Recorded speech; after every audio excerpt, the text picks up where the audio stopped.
Passo agora a palavra para a Valquíria, católica, do movimento Focolares, que é um dos movimentos da Igreja Católica, tem vários movimentos, né?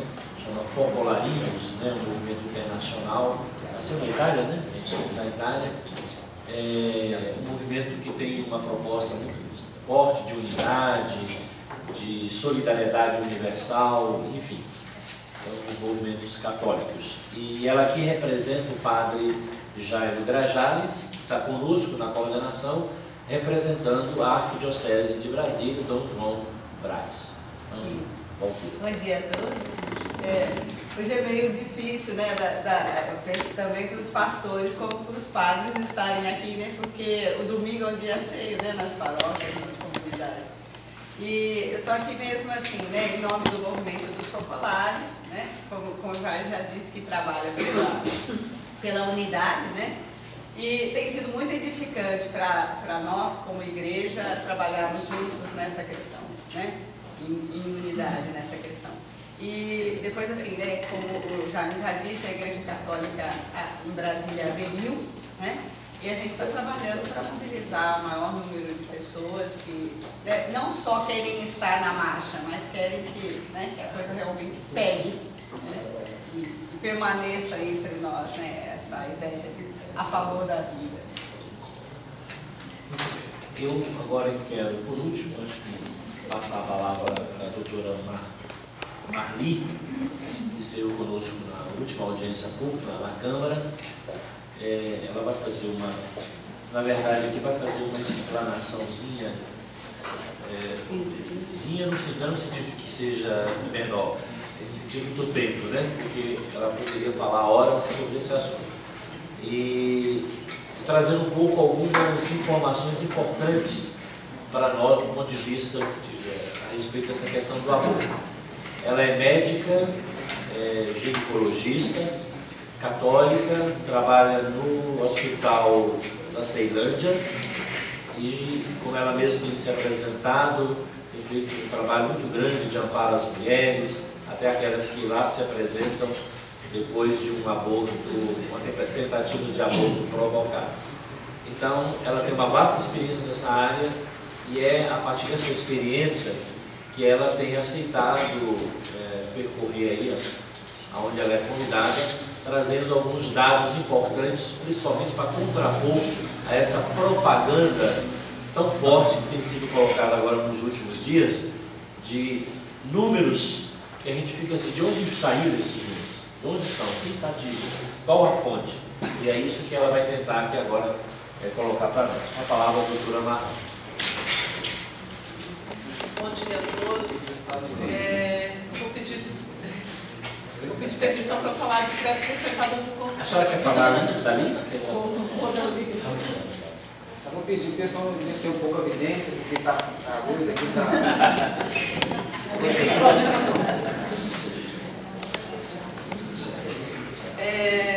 Eu também represento a Igreja Católica, eu trabalho com essas questões de aborto já há 23 anos. E eu primeiro, antes de começar a explanação, eu gostaria de dizer uma coisa que a gente também não se iludisse. As pessoas a favor do aborto são muito poucas. A grande diferença entre nós e eles é que nós somos muitos com poucos recursos e eles são poucos com muito recurso. E tem uma capacidade de convencimento muito maior graças a um grande financiamento externo. Então que a gente tenha consciência disso. Eles são poucos, é uma proposta que não se sustenta por si só, mas que é sustentada por um recurso que a gente não calcula o tamanho. Eu tenho alguns dados importantes, mas a quantidade de dinheiro que vem, nós não temos noção de quanto é. O que a gente tem de concreto e de dado é altíssimo, mas a gente sabe que isso é apenas uma ponta do iceberg do financiamento em cima dessas questões. Então, assim, nós somos muitos e temos condições de reverter essa situação, tanto aqui no Brasil, e não permitir que aconteça na América Latina, não permitindo que isso se espalhe, já é um ganho enorme, porque os países que legalizaram o aborto, o retorno é extremamente difícil. Então a gente tem essa preocupação também, mas a gente tem um projeto a longo prazo para as futuras gerações, que esses países que legalizaram voltem atrás dessa situação. Então, eu coloquei algumas coisas onde eu já trabalhei, porque na Câmara isso era importante. Eu já fui diretora regional da Ceilândia, tive outros cargos na regional, como diretora de recursos médicos assistenciais, já fui chefe da ginecologia e obstetrícia, tanto na Ceilândia quanto no Hospital de Taguatinga, já fui chefe de medicina integrada. Pode passar o próximo. Já trabalhei também implantando os programas de assistência integral à saúde da mulher. Então eu conheço bem a realidade da mulher brasileira e brasiliense. Já coordenei o programa de maternidade segura, o programa que acompanha o nascimento. E pode passar o próximo. Também trabalhei no Ministério da Saúde como consultora técnica na área de planejamento familiar, pré-natal de alto risco e regulação de assistência. Então, o que eu vou falar aqui é de uma longa experiência nessa área, trabalhando na periferia, trabalhando no centro das decisões. Então, não estou à margem dessa situação, e daí deu para falar tudo isso diante do representante do ministro, e ele não contestar nenhuma das informações que eu coloquei. O aborto. O que é o aborto? Para a medicina, é interrupção da gestação até a 20ª semana. Mas, no conceito popular, é a interrupção da gestação em qualquer idade gestacional. E esse projeto que tem aí descriminaliza o aborto até o momento do parto. Ou seja, 1 minuto antes da criança nascer, a mulher tem opção de terminar com a vida do seu filho. É esse o projeto, a PL 1135, que é esse o projeto que está aí. A deputada, a ex-deputada Jandira Fegali, ela foi assim, muito, digamos assim, ardilosa. Ela coloca que é legalizado até a 12ª semana, mas tira a punição a partir da 12ª semana. Então a gente lendo o projeto, a princípio a gente entende que está legalizado só até 12 semanas, mas quando no último inciso despenaliza tudo e não fala dessa despenalização que acontece até o momento do parto. Bom, então eu vou começar falando desse doutor, Bernard Nelson. Ele praticou 5.000 abortos nos Estados Unidos e depois ele compreendeu a grande besteira que tinha feito e saiu pelo mundo falando desses 5.000 abortos. E ele fez uma conferência em 82, em Madrid. Nessa conferência ele falou: eu pratiquei 5.000 abortos. E nessa conferência ele abriu o jogo de como eles, quando ele tinha a cabeça abortista, como que eles pensam e como que eles agem. E eu acho que é importante que a gente compreenda isso. Por quê? É porque a partir dessas colocações dele, nós compreendemos o que acontece de mentira no nosso país e como nós podemos lidar com essa questão. E ele dizia, em 1968, dizíamos que na América se praticava 1 milhão de abortos clandestinos, quando sabíamos que não passavam de 100.000. Mas esse número não servia e por isso multiplicávamos por 10. Pode passar o próximo. Em 2005, o nosso Ministério da Saúde, através da Agência de Informação do Ministério, divulgou que no Brasil se praticava 1.400.000 abortos, dados da Organização Mundial de Saúde. Então a doutora Zilda Arnes, que é coordenadora da Pastoral Familiar, da Pastoral da Criança, e neste ano tinha sido indicada para o Prêmio Nobel da Paz. Então ela, com toda essa autoridade, questionou a Organização Mundial de Saúde sobre esses dados. E a Organização Mundial de Saúde respondeu que esta pesquisa não era deles, que eles nunca tinham feito pesquisa sobre aborto no Brasil.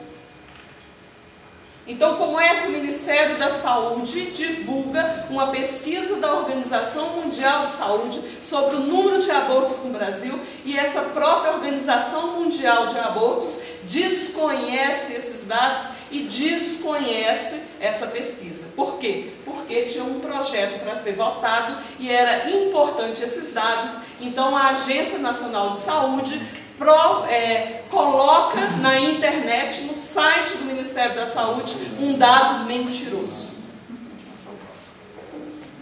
O doutor Nixon dizia: repetimos constantemente que as mortes maternas por aborto clandestino se aproximavam de 10 mil, quando sabíamos que eram apenas 200.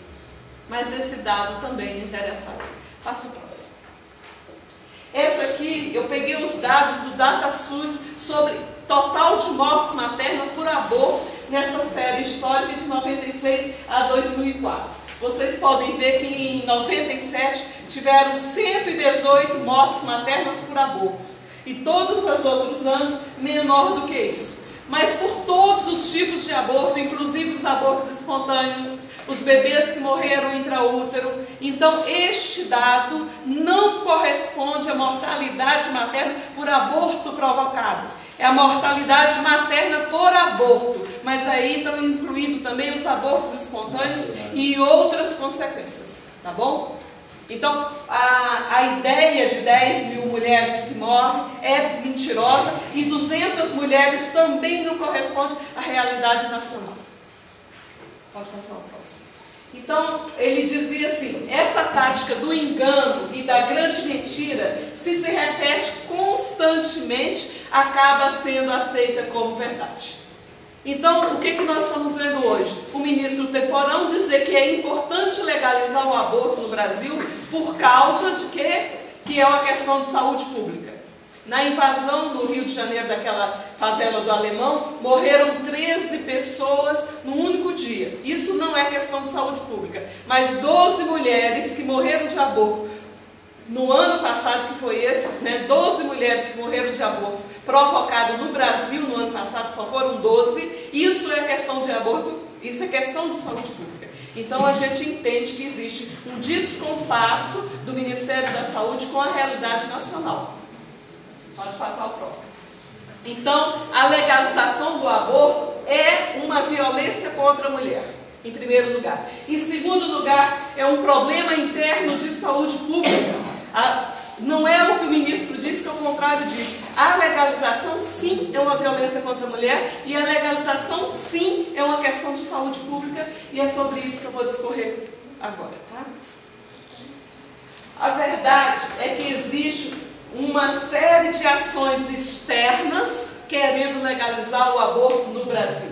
Independente da nossa opinião, 97% da população brasileira é contrária ao aborto. Mas essa legalização, ela não reflete a opinião pública. E por que nós temos medo de um plebiscito? Porque vai entrar o dinheiro e aí a coisa vai ficar complicada. Pode passar o próximo.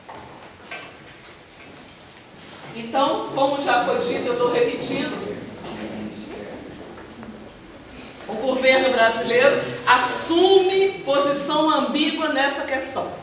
Ele diz: a educação que eu recebi da minha mãe é uma, mas as propostas dele são outras. E o governo brasileiro assinou esse protocolo CEDAW, que é um protocolo que tem um título bonito, internacional, é um protocolo contra a discriminação da mulher, contra todas as formas de agressão contra a mulher. Mas na realidade esse protocolo visa só despenalizar, ou seja, legalizar o aborto no Brasil, tá? Pode passar o próximo. Então, a legalização do aborto, a gente não precisa ter dúvida disso, é uma imposição externa, é uma política governamental não brasileira, visando a diminuição da população dos países considerados terceiro mundo ou em desenvolvimento. E a legalização do aborto é, sim, um grande atentado à soberania nacional. Pode passar o próximo. Os organismos que trabalham com a promoção do aborto no exterior são Fundação Ford, Fundação Rockefeller, Fundação McCartney, ou seja, é um dinheiro que a gente não tem ideia da quantidade. A Fundação McCartney, ela tem, os McCartney tinham a maior fortuna nos Estados Unidos. Mas essa fortuna, à medida que eles morrem, 30% desse dinheiro, ele não fica com os herdeiros. Então, a lei americana autoriza a criação de uma fundação. Hoje, a Fundação MacArthur, ela tem 51% das ações, do dinheiro dos MacArthur, que é a maior fortuna em grupo dos Estados Unidos. Então, para a gente ter uma ideia do volume de dinheiro que tem nessas fundações. Então, essas fundações patrocinam essas organizações, essas ONGs que promovem o aborto no Brasil. Primeiro, a primeira promoção foi fazendo as clínicas de aborto clandestino, não apenas no Brasil, mas em todo o mundo. Depois que essas clínicas cresceram e aumentaram o número de abortos, o que acontece? Eles vêm com a proposta de legalização do aborto. Primeiro eles plantam as clínicas, primeiro eles espalham tudo isso na sociedade, até a pílula do dia seguinte foi patrocinada e financiada por eles. Depois que está tudo espalhado na sociedade, eles vêm com a proposta de legalização para evitar aquelas mortes maternas. Pode passar o próximo. Então, como é que eles trabalham? Com a seleção qualitativa da população. Eu acho que, como aqui todos nós somos contra o aborto, isso aqui era o que Hitler fez, tá? E continua sendo feito, qualitativo, qual a população deve viver e qual a população não precisa se reproduzir. Controle numérico da população, ou seja, os que podem viver, quantos mil habitantes eles podem ter. Uma definição de população mundial. No mundo eu quero tantos milhões de habitantes, Europa e Estados Unidos continuam com seus 600 milhões e o resto do mundo a gente vai adequando de acordo com a nossa necessidade, mas todos esses três itens eles trabalham basicamente com a redução populacional. Bom, então eles trabalharam, começando com a implantação, trabalharam junto o profissional da área de saúde, principalmente o médico, na colocação do DIU, que a gente sabe que tem uma ação de provocar um aborto inicial importante, né? Político, ou seja, tirou a geografia da esfera da geografia e da matemática e colocou como demografia, ou seja, a geografia com viés político. Para quê? Tá? Para envolver os organismos internacionais no controle populacional. Pode passar o próximo. Então, a gente viu no Brasil, e isso aconteceu em todos os países onde essas organizações entraram, tá? Não só terceiro mundo, mas também primeiro mundo, para o controle da natalidade, além do planejamento familiar, eles começam sempre como uma coisa bonita, vamos trabalhar o planejamento familiar, né? Mas depois eles entram com os métodos anticoncepcionais, né?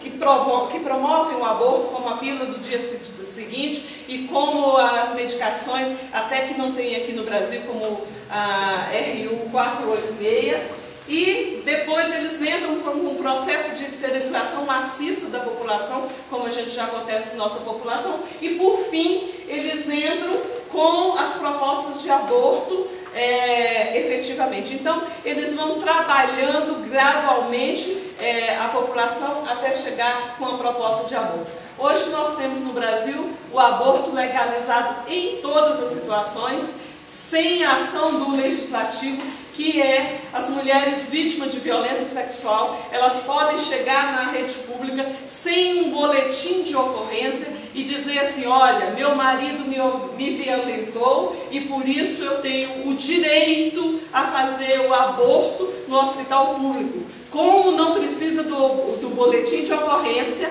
a equipe de saúde é obrigada, entre aspas, a aceitar a opinião da mulher. Então, a mulher casada, a mulher solteira, né? E tem umas situações assim interessantes que não dá pra gente contar, mas extremamente interessante. Eu saí com o namorado, fomos para um hotel, mas eu não queria ter uma relação com ele. Ele me obrigou, eu fui vítima da violência sexual e tenho direito a fazer o aborto.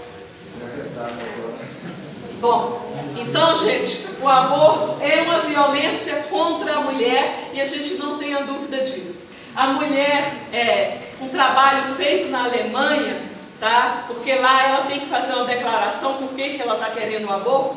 Nesse trabalho na Alemanha constatou que 35% dos abortos na Alemanha são realizados por imposição dos parceiros.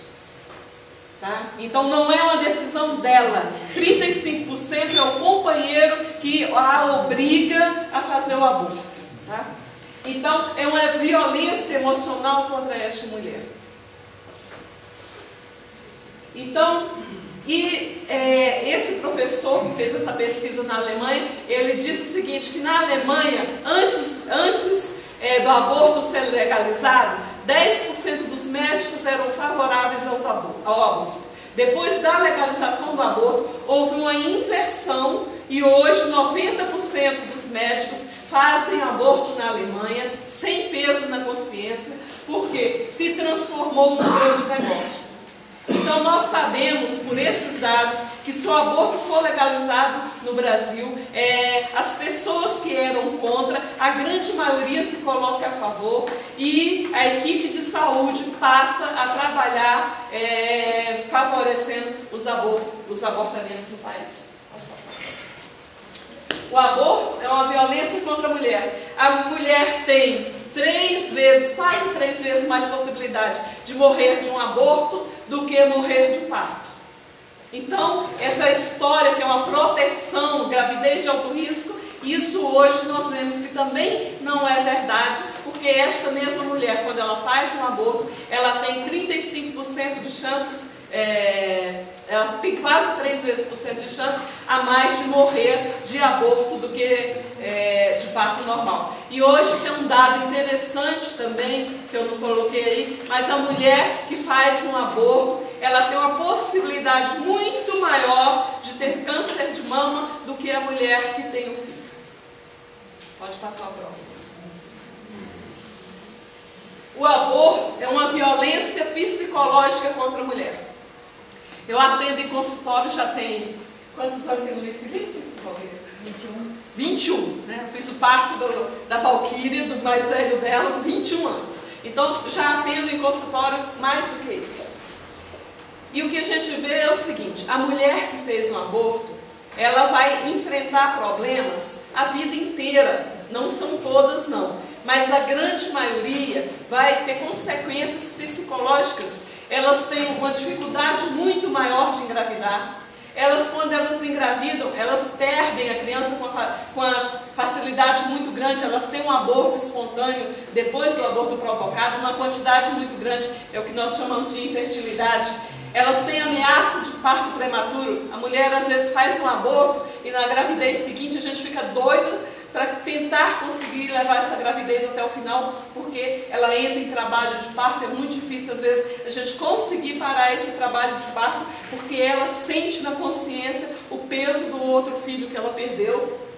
Então, ela tem um estresse crônico, levando a um monte de doenças crônicas, de neuroses, de psicoses, de síndrome do pânico. Essa mulher, ela infarta com mais facilidade, ela tem todas as características de estresse crônico, dores abdominais, úlceras perfuradas, do que as mulheres que não fizeram aborto.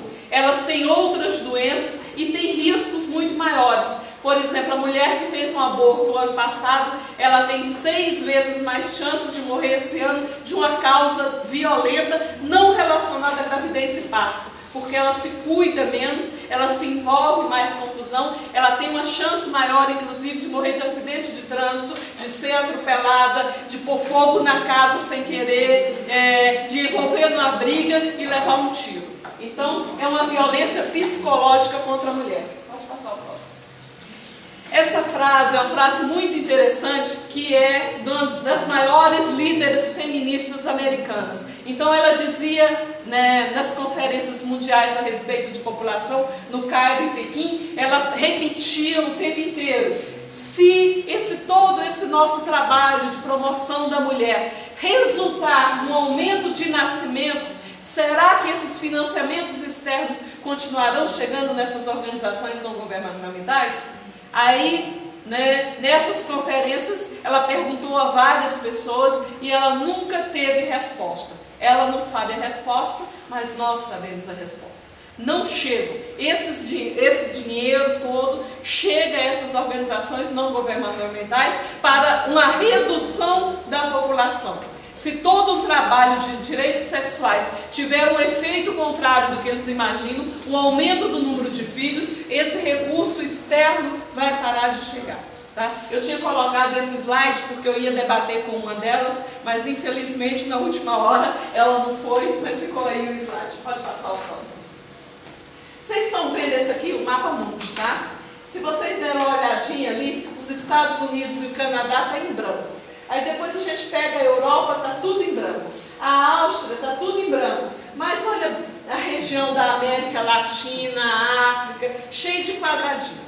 Esses quadradinhos foram 807 videolaparoscópios com a intenção de esterilizar essa população. Tá? Esses vídeos laparoscópio vieram de graça para o Brasil, foram 8, tá? Mas eles só tinham a finalidade de esterilizar. Hoje a gente sabe um monte de cirurgias videolaparoscópicas que são feitas, mas cada cirurgia dessa precisa de uma ponta diferente e essa ponta não existia nesses videolaparoscópios, só tinha uma ponta específica que conseguia que a gente pegasse a trompa e esterilizasse. Não tinha outra finalidade. Tá? Então, uma organização, que foi a organização Rockefeller, mandou para o mundo 807 desses aparelhos com essa finalidade. Pode passar o próximo. Hoje, esse gráfico aí, nós estamos vendo 3 populações, que é a projeção para a população mundial em 2300 feito pela ONU. Tá? Então a primeira projeção é, sem controle populacional, nós vamos ter 36, o número eu sei que vocês não estão vendo, mas é 36 bilhões de habitantes. E a ONU acha isso um caos mundial. A segunda projeção é persistindo o controle de natalidade como está hoje, nós chegaríamos em 2300 com 9 bilhões de habitantes, um pouco mais do que nós temos hoje, e que a ONU também não acha um número adequado da população. E a projeção que eles acham ideal são 2 bilhões e 300 milhões de habitantes, ou seja, 1/3 da população de hoje, a população mundial de hoje.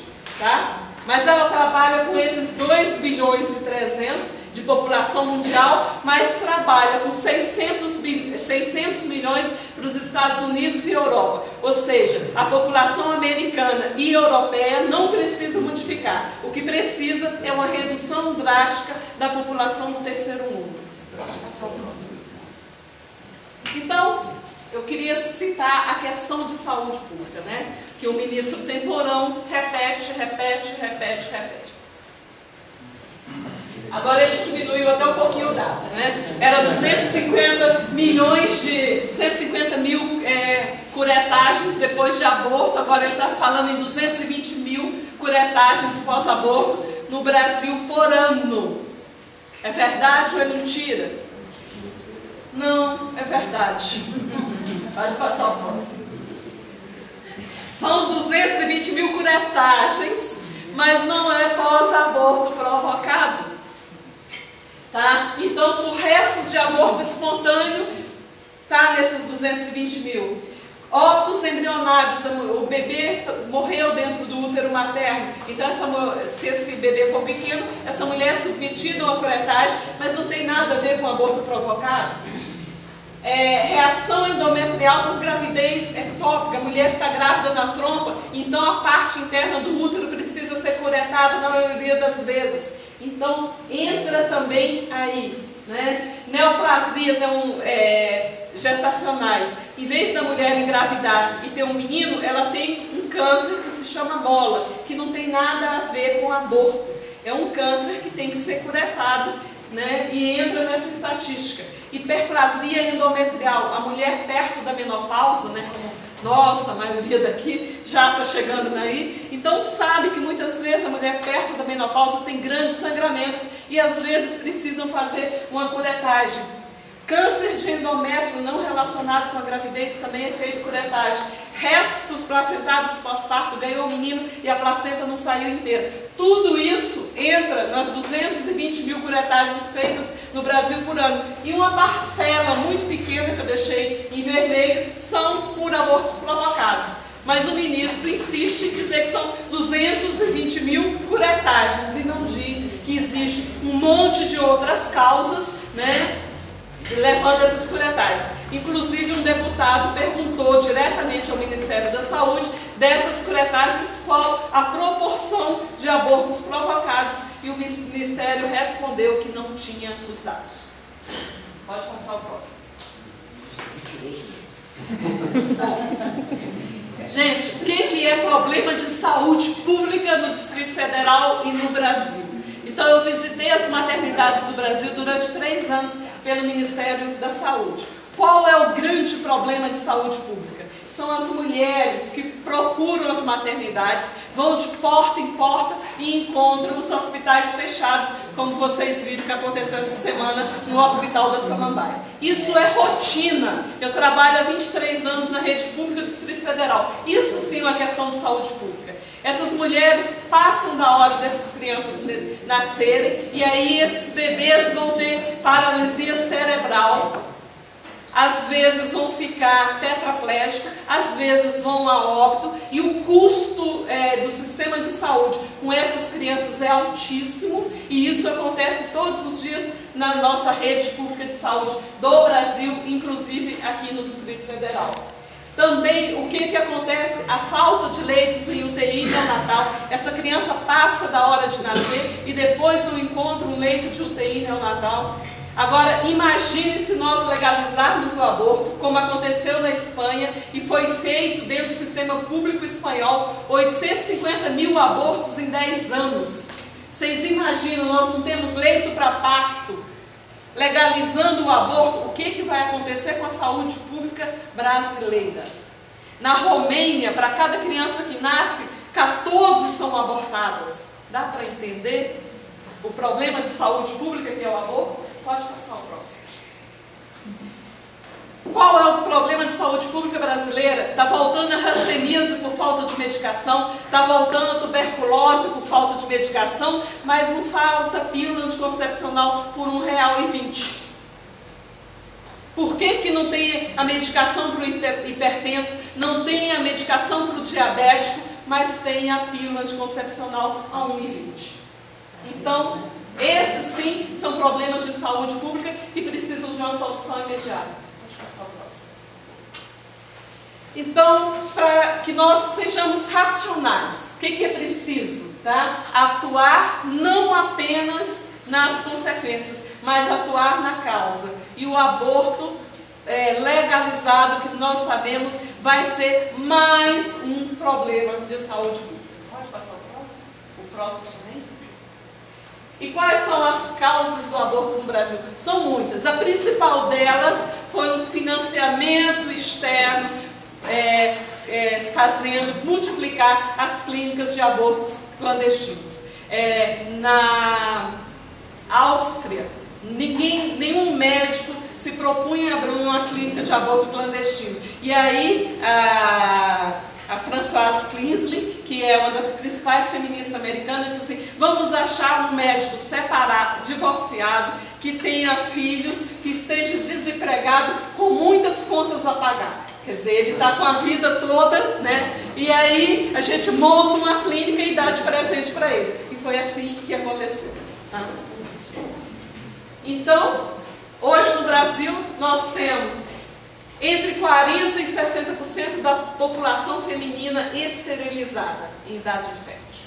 Nós temos 55% dos abortos sendo provocados pela pílula do dia seguinte. Então a pessoa não se preocupa em não engravidar, a pessoa se preocupa em tomar a medicação abortiva desconfiar da possibilidade de gestação. E também tem um grande número de mulheres brasileiras, né, aqui no Distrito Federal, tem as medicações que são proibidas, mas se vocês quiserem pode ir na Feira do Paraguai e compram livremente. Tá? Então esses dados afetam diretamente a nossa soberania nacional. Por quê? Na França não nascia bebê. Um dia o presidente, na época, François Mitterrand, disse o quê? Francesas, está na hora de vocês terem o segundo filho para que o país não termine. E no ano seguinte houve um boom de nascimento na França. E se hoje nosso presidente falasse assim, mulheres brasileiras, tenham mais um filho, porque nós precisamos ocupar a Amazônia. Nós não poderíamos fazer isso, porque tem parte, como no Centro-Oeste, 60% da população está esterilizada. Pode passar o próximo? Estou terminando.